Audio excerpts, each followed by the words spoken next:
Hello, in today's video I'll show you how to remove and clean the main brush on your MOVA Z60 Ultra.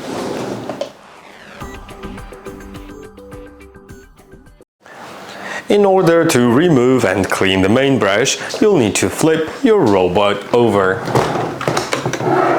Then you'll find the main brush right here. You can clean it or replace it by first squeezing these two buttons together, then opening the lock.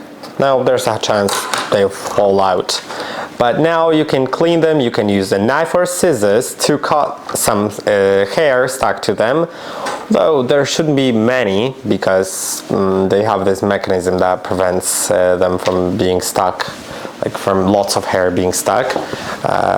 Yeah, definitely this brush is better than most brushes on the market that I've seen when it comes to like no hair stuck to it.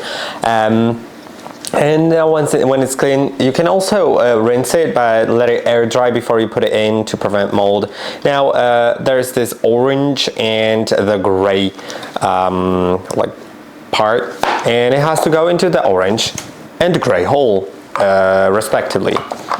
So once you put it in, you can now close the lock. First, the part with these 4 notches should go in towards the front of the robot, then towards the back of the robot, the part with the buttons that click. Once it clicks, make sure that it's all steady, and then you can put the robot down. I hope that this video was helpful. Don't forget to like and subscribe, and I'll see you in the next one.